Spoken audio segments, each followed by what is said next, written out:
బులెటిన్లో మరో breaking news. Phone tapping కేసులో ప్రభాకర్ రావుపై రెడ్ కార్నర్ నోటీస్ జారీ చేయాలని సిబిఐ ఇంటర్పోల్ కు లేఖ రాసింది. నోటీసుల విషయంలో హైదరాబాద్ పోలీసుల విజ్ఞప్తిని సిబిఐ అనుమతించింది. ఇంటర్పోల్ ద్వారా ప్రభాకర్ రావు, శ్రవణ్ రావులకు త్వరలో రెడ్ కార్నర్ నోటీసులు జారీ కానున్నాయి. ఇక ఫోన్ ట్యాపింగ్ కేసులో ప్రధాన నిందితులు ప్రభాకర్ రావు, శ్రవణ్ రావు అమెరికాలో ఉన్నట్లు గుర్తించారు.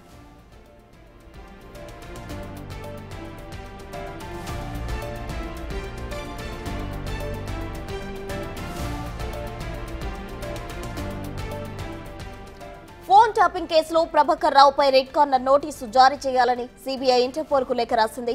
నోటీసుల విషయంలో హైదరాబాద్ పోలీసుల విజ్ఞప్తిని సిబిఐ అనుమతించింది. ఇంటర్పోల్ ద్వారా ప్రభాకర్ రావు, శ్రవణ్ రావులకు త్వరలో రెడ్ కార్నర్ నోటీసులు జారీ కానున్నాయి. ఫోన్ ట్యాపింగ్ కేసులో ప్రధాన నిందితులు ప్రభాకర్ రావు, శ్రవణ్ రావు అమెరికాలో ఉన్నట్లు గుర్తించారు.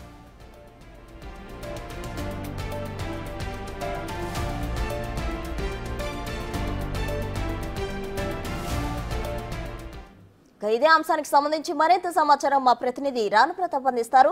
రానా, చెప్పండి, ఫోన్ ట్యాపింగ్ కేసుకు సంబంధించి ప్రభాకర్ రావుపై రెడ్ కార్నర్ నోటీసులు జారీ చేయాలని సిబిఐ ఇంటర్పోల్ కు లేఖ రాయడం జరిగింది. దీనికి సంబంధించిన తాజా డీటెయిల్స్ ఏంటి?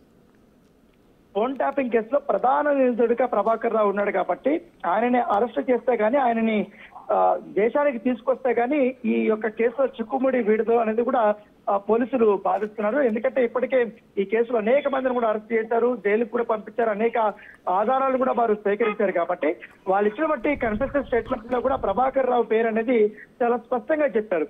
సో ఈ నేపథ్యంలో అనేక మార్లు కూడా ప్రభాకర్ రావుకి ఈమెయిల్స్ పంపించారు. తర్వాత ఆయన అనారోగ్యం కారణంగా నేను పలానా రోజు వస్తానని చెప్పాడు, కానీ అప్పటి నుంచి ఇప్పటి వరకు కూడా ఎటువంటి రెస్పాన్స్ లేదు. ఎందుకంటే ఆయనకి ఆరోగ్యం ఇప్పుడు బాగున్నప్పటికీ కూడా కావాలనే అమెరికాలో కూర్చుండి ఆయన ఇండియాకు రాకుండా ఉన్నాడు. పైగా పోలీసు విచారణకి కానీ ఇట్లు ఆన్లైన్ లో కానీ ఈమెయిల్లో కూడా ఆయన అందుబాటులోకి రావటం లేదని కూడా పోలీసులు కోర్టు కూడా చెప్పినటువంటి నేపథ్యం కనబడుతుంది. అప్పట్లోనే ఏకంగా లుకౌట్ నోటీసులు కూడా పంపించినటువంటి సిచ్యువేషన్ కనబడుతుంది. అయితే ఈ అమెరికాలో ఉన్నటువంటి ప్రభాకర్ రావుని ఇండియాకి తీసుకురావడానికి ఖచ్చితంగా కూడా సిబిఐ అవసరం అనేది కూడా పోలీసులు భావించారు. దాని దగ్గరగానే ఇప్పుడు ఇంటర్పోల్ కి లెటర్ రాయాలంటే కూడా ఖచ్చితంగా కూడా సెంట్రల్ ఏజెన్సీ అయినటువంటి సిబిఐ ద్వారానే అవుతుంది. కాబట్టి ఈ రిక్వెస్ట్ ని హైదరాబాద్ పోలీసులు మాత్రం సిబిఐకి అడిగారు. సిబిఐ వాళ్ళు ఇంటర్పోల్ కి అడిగారు. ఇంటర్పోల్ తర్వాత ఆయనకి రెడ్ కార్నర్ నోటీసులు జారీ చేసి ఆయన్ని ఇండియాకి తీసుకెళ్ళడానికి ప్రణాళికలు సిద్ధం చేస్తున్నారు.